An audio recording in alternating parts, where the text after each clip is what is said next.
Before the sun rises and the world begins to stir, something deadly is already awake. In the shadows of forests, in the heart of farmlands, wild boars move like ghosts, unstoppable, destructive, and fearless. They tear through fences, devour crops, and threaten anyone who stands in their way. But from every corner of the world, hunters rise with one mission to fight back. What unfolds isn't just a hunt. It's a battle of instinct, skill, and survival. This is the story of those who dare to stand face to tusk against nature's most relentless invader. Now we shift to Ken, a seasoned tracker from Croatia whose calm demeanor hides a lifetime of encounters with danger.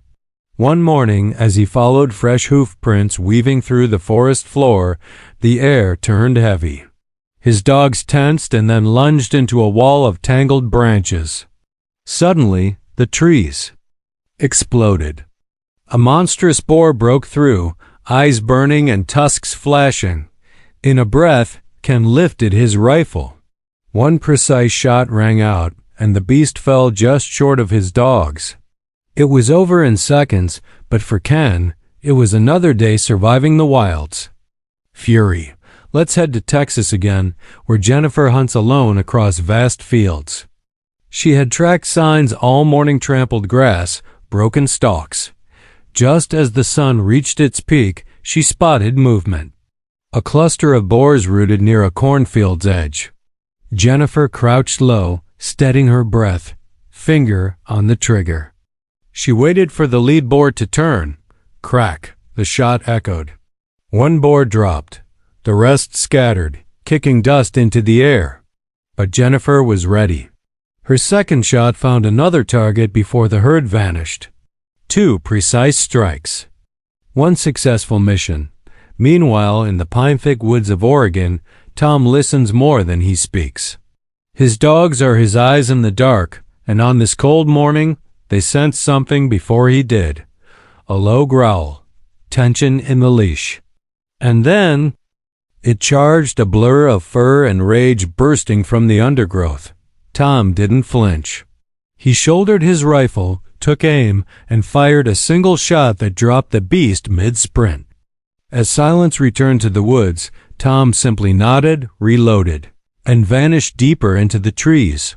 On the far side of the country in Georgia, Sophia hunts at the edge of farmland where dusk makes shadows dangerous. She and her team know the boars come when the sun slips low. That evening, just as the sky turned red, movement flickered near the tree line. A group emerged, their snouts sniffing, tusks glinting. Sophia took her position above them. Her rifle whispered once, then again.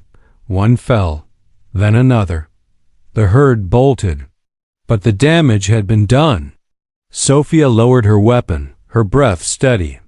In the fading light, let's not forget about Cody, deep in northern Italy's forested valleys.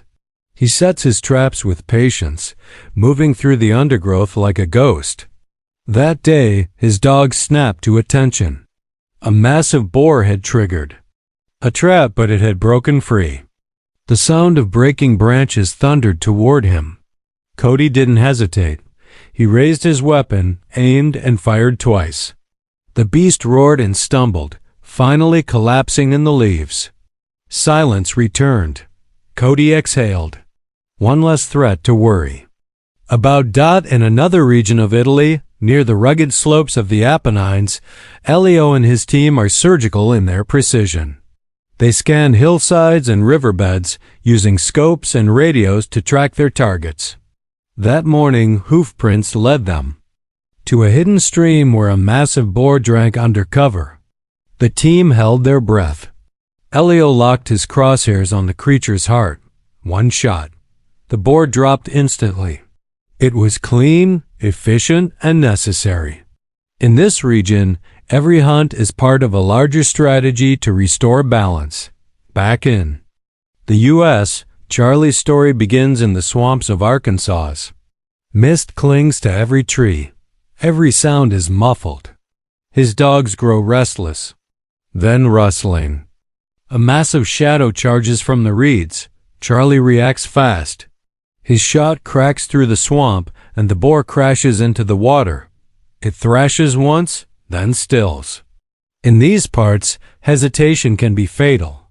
Charlie reloads and continues every step deeper into a battlefield of mud and danger. Further north in Alberta, Canada, Liam hunts in snow-covered silence. He rides a snowmobile across frozen terrain, tracking deep hoofprints through the powder. His dogs bark from a nearby ridge. He follows, heart pounding. From the trees, a massive boar erupts. Liam fires, but the beast keeps running. He gives chase, ice crunching beneath him, breath steaming in the air. A second shot rings out. The boar stumbles and falls.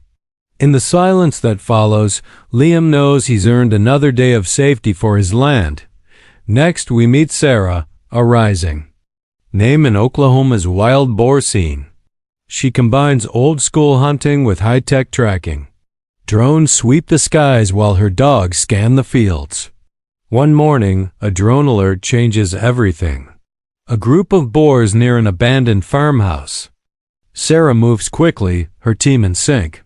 She radios a command. The dogs flush the herd. Sarah takes position. 2 shots, 2 clean hits. It's a dance of precision and planning. And this time, the boars never had a chance. Back in the Balkans, a small village faces relentless attacks. Wild boars raid crops, damage homes, even frighten children. Farmer Boris has had enough. He gathers his neighbors. Together they patrol the fields, rifles slung over shoulders. At sunset, the warning bell rings.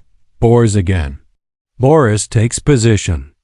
Near the fields. The lead boar appears, snorting and pawing the earth. Boris pulls the trigger. 1 clean hit. The herd retreats. Tonight, the village sleeps in peace.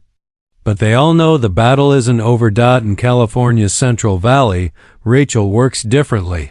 She's a conservationist and hunter balancing population control with ecosystem health. Her job isn't just to kill, it's to restore. That day she tracked a lone male through thick brush. The creature moved cautiously. So did she. When the moment came, she took the shot. It was quick, clean, and necessary. Rachel isn't hunting for sport. She's hunting for survival of land, of balance, of future. Let's not overlook Ahmed in North Africa, where desert heat mixes with danger. Boars here hide in sparse shrubs, quick to vanish and just as quick to charge. Ahmed waits near a dried-up waterhole, rifle ready. Hours pass. Then a shadow moves. A massive boar steps into view. Ahmed steadies his breath, aims and fires. The boar drops. Dust settles. The silence after the shot tells him he's made the right call. Out here, every successful hunt is a small victory in a harsh land. Meanwhile, across the world in South America, Diego hunts swift, unpredictable boars that vanish into thick jungle. With a semi-auto rifle, he moves like a shadow. That morning, he spotted 3 boars weaving through vines. He followed, quiet as breath. Then 3 shots. 1, 2, 3. Each found its mark. The jungle fell still.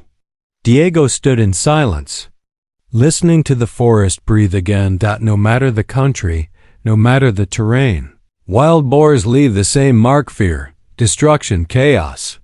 But from the deepest forest to the frozen ridges, there are those who rise.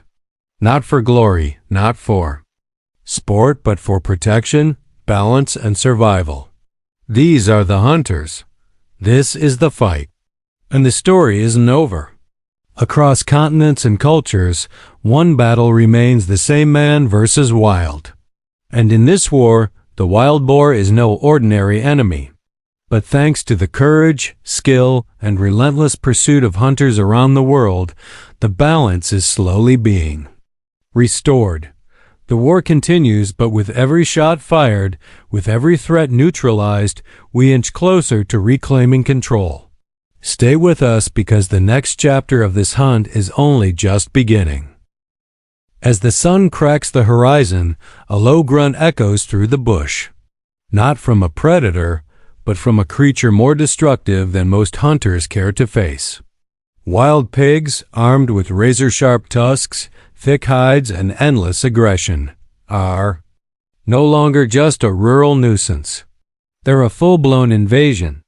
With numbers exploding and damage climbing into the billions, these beasts tear through crops, threaten livestock, and charge anything in their path. This isn't sport. It's warfare against an animal too smart, too fast, and too dangerous to ignore. And in the heart of this battle, hunters raise not for thrill, but to protect what's left. This is wild pig hunting. And it's nothing like you imagined. The morning mist clings low to the ground, curling between trees like smoke. Somewhere in the brush, a twig snaps, a grunt follows. Then silence. Hunters freeze, knowing what's out there. Not wolves. Not bears, but wild pigs fearless and relentless. These aren't the pigs from a farmyard. These are apex invaders, capable of destroying entire ecosystems and vanishing before a shot is fired.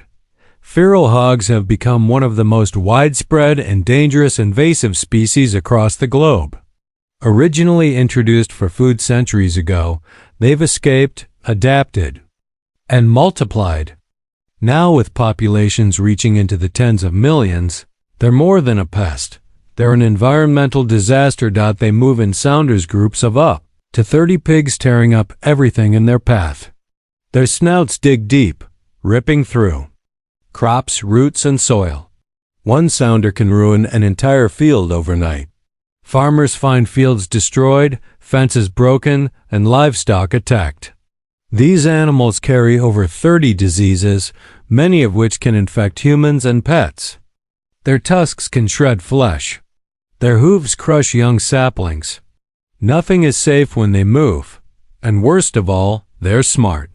Feral pigs learn to avoid traps. They recognize patterns. They adapt to pressure. Hunters who underestimate them often come home empty-handed or worse, injured. This is why wild pig hunting isn't just about skill. It's about respect for the prey. These animals aren't slow. They're lightning fast. They don't flee in fear.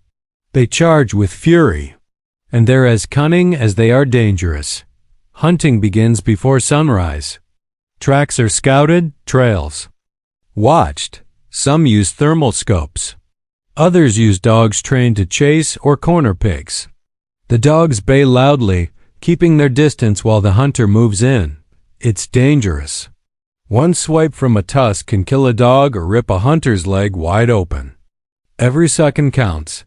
The first shot has to be perfect. A missed shot means chaos. Pigs scatter, crashing through underbrush with terrifying speed. But sometimes, the shot hits just behind the shoulder, into the heart. The pig stumbles. Another grunt. Then it falls, but there's no time to celebrate, because the sound of the shot echoes and the rest of the sounder may come charging.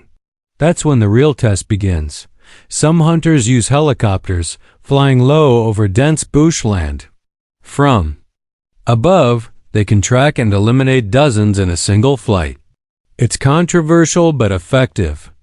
In some regions, it's the only method that works. Still, it's not without danger. Pigs are unpredictable. Shots from above must be precise. One wrong move and the pig escapes, or worse, survives and suffers. Others rely on ground ambushes, motion-triggered cameras, feed stations, silence and patience. In every method, risk walks hand in hand with the hunt. Despite the violence, wild pig hunting serves a greater purpose. Without it, populations explode. In Texas alone, the wild hog population exceeds 3 million. Damages cost farmers over $500 million each year. In Europe and Australia, it's the same story: damaged crops, injured livestock, and human lives lost. Without control, the situation becomes a crisis. But it's not just farmers calling for help. Wildlife managers join in, conservationists too. Because wild pigs don't just destroy farmland, they decimate native ecosystems. They outcompete local species for food. They eat bird eggs, small mammals, even fawns. They churn up riverbanks and poison waterways with bacteria-laden waste. Left unchecked, they change entire landscapes. That's why many hunters see themselves not as killers, but as protectors. They risk injury, spend hours in unforgiving terrain, and put their skills to the test, not for sport, but for balance. Each pig taken down is one less threat to local wildlife, one less risk to human life. Still, it's not easy. Hunters face public scrutiny. Some say it's cruel. Others misunderstand the threat. But those who've seen the damage firsthand know better. They've seen fields flattened overnight. They've buried dogs lost in the chase. They've watched pigs charge without warning, eyes burning, jaws gnashing. There is no room for error. No time for hesitation. The hardest part? Pigs never stop. They breed rapidly. A sow can birth a litter of up to 12 piglets twice a year. Within months, those piglets start breeding too. Even with thousands hunted each season, the population keeps rising. This is why wild pig hunting must be relentless, strategic, organized. But every hunt carries a lesson. Some learn that speed isn't everything. Others realize that silence is deadlier than noise. The forest teaches respect for the land, for the prey, for the dangers unseen.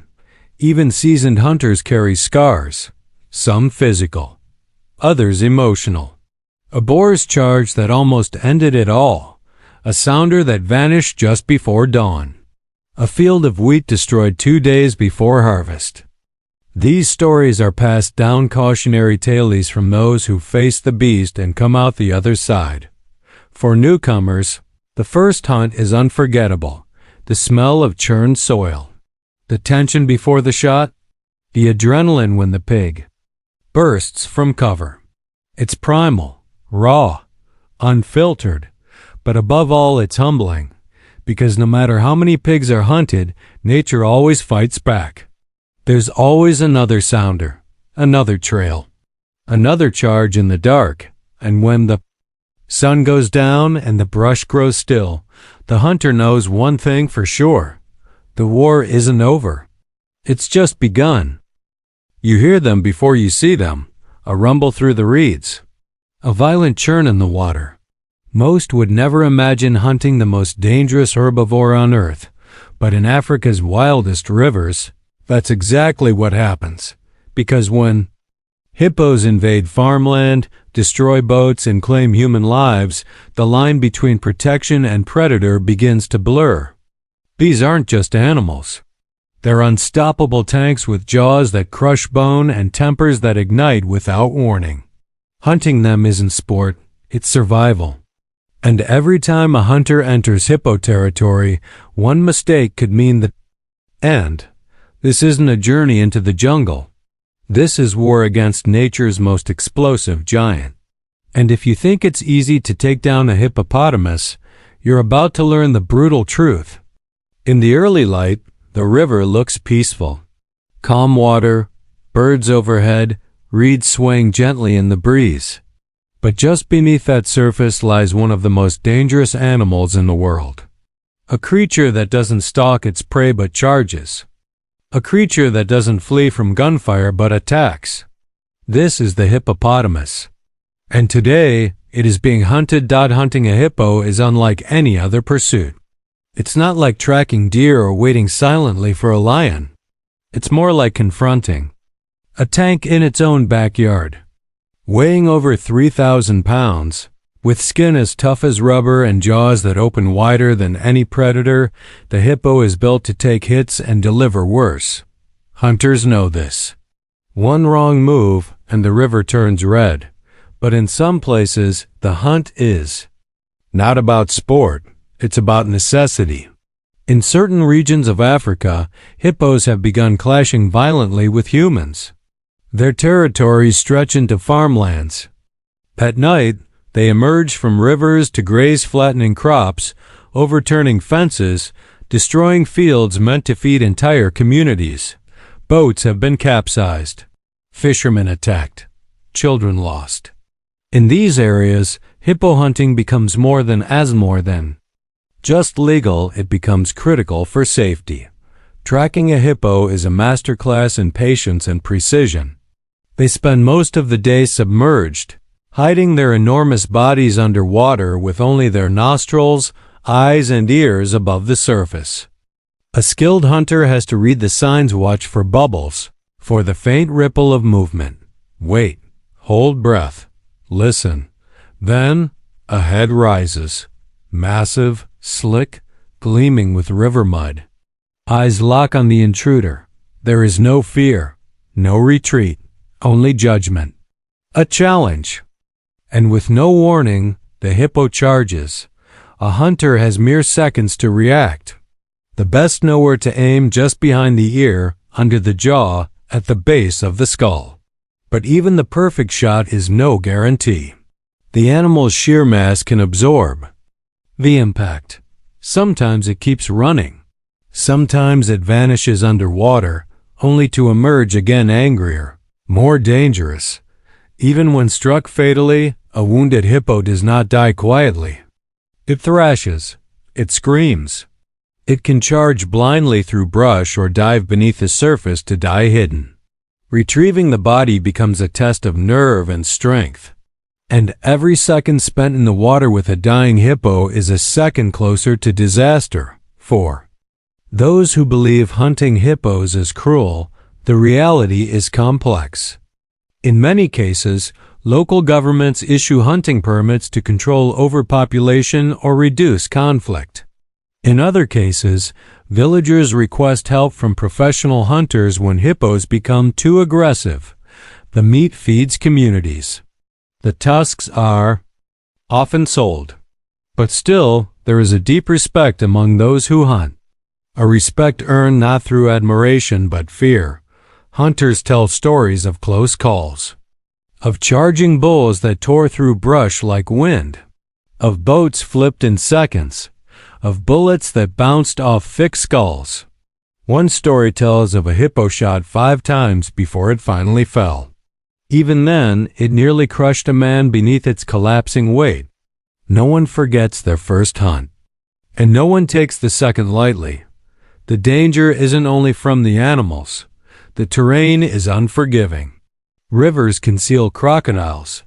Mosquitoes carry disease. Heat drains strength. And always, there's the pressure, the need to finish the hunt quickly, cleanly, before the herd senses blood or chaos erupts. Because hippos don't fight alone. When a dominant bull is threatened, others may charge too. Mothers guarding calves will fight to the death. A pod can become a battlefield in seconds. In these moments, even professional hunters admit they are not the ones in control. Still, for all their power, hippos are vulnerable. Habitat destruction, water pollution, and illegal poaching have taken their toll. In some regions, their numbers are falling. In others, they clash more often with people because their territory is shrinking. Some conservationists argue that hunting must be more tightly regulated. Others insist that in certain areas, it's the only solution to escalating conflict. The debate continues.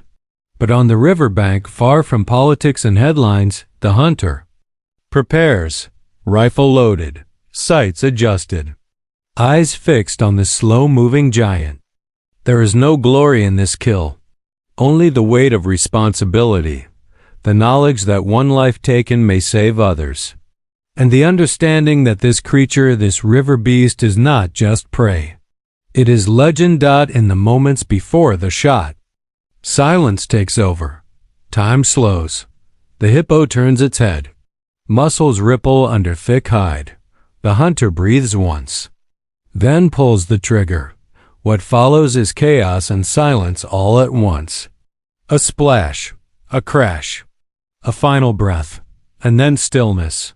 The giant falls, but its memory lingers in the crushed grass, in the churned water, in the echo of hooves that once shook the earth. To hunt a hippo is to face fear in its purest form, to meet raw power head on. It's not for trophies, not for thrill, it's for balance, for protection, for understanding what it means to stand on the edge between man and beast, because when the river roars and the shadows move again, someone must be there, watching, waiting, ready. In the heart of the untamed wilderness, where shadows move like whispers and silence hides danger, one creature reigns with raw power and primal grace, the wild bear. Neither man nor beast can predict its next move. Each hunt is a clash between instinct and strategy, a dance with the predator that can vanish in a heartbeat or strike like thunder. Hunters prepare their rifles, but what they face is more than a target. It's a living legend. This is not just a pursuit, it's survival against the wild's most formidable force. The sun has barely pierced the morning mist when the first crackle of twigs signals movement. Deep in the dense forest, every leaf seems to hold its breath. Wild bears, ancient symbols of strength and solitude, begin their day in search of food, their heavy paws moving silently across the forest floor. These creatures are not just animals, they're relics of a world where man once feared the dark. With their massive shoulders, razor-sharp claws, and heightened senses, bears dominate any terrain they inhabit. The forest is theirs. Everything else is just passing through. Hunters who pursue wild bears understand that this is no ordinary game. Tracking a bear means reading nature's hidden signs: broken branches, paw prints pressed deep into the soil, claw marks high on tree trunks. The signs tell a story. A bear passed here recently, strong and moving with purpose. It's not just about spotting the animal. It's about entering its world, adapting to its rhythm, understanding when to move and when to freeze. Bears don't give second chances. One wrong move and the hunter becomes the hunted. These hunts often begin at dusk or dawn, when bears are most active. They travel vast distances for berries, roots, fish, or unsuspecting prey. Their movements are fluid, deceptively fast for their size. A single male can weigh over 1,000 pounds, yet vanish into underbrush without a sound. Every rustle in the trees, every gust of wind carries tension. The forest isn't quiet, it's listening. And in that silence, the heartbeat of the hunter grows louder. Patience is not a virtue here, it's a lifeline. Modern bear hunting blends tradition with technology. High-powered scopes and GPS trackers may give hunters an edge, but they don't guarantee success. Wind shifts, terrain changes, and bear behavior remains unpredictable. A sudden storm can erase all signs. A distracted moment can cost everything. Hunters must stay low, downwind, using scent blockers, moving only when the bear is still. But the bear knows its territory better than any satellite. It senses what doesn't belong. And when it vanishes, it's not running, it's planning. Then comes the moment. A large shadow moves along the tree line. Its ears perk up, nose twitching. It pauses, sensing something off. The hunter holds their breath, steadying the rifle. Every fiber of their being is focused. The bear takes a step forward, exposing its shoulder. A heartbeat later, the shot rings out. If accurate, the bear drops quickly, a clean and ethical takedown. But if not, the real test begins. A wounded bear is more dangerous than ever. It will not run far. It will turn, and it will fight. Tracking a wounded bear is a battle of will and nerves. Blood trails are faint, footsteps erratic. The air feels heavier. Every bush could be a hiding spot. Hunters speak in whispers, alert to the crackle of branches or the huff of breath.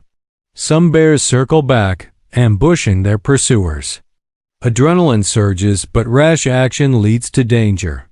The goal is a swift end for the bear's dignity and the hunter's safety. When it ends, there's no cheer, only breath and silence. But not all hunts end in success. Many end without a single glimpse of the bear. And that's part of the truth.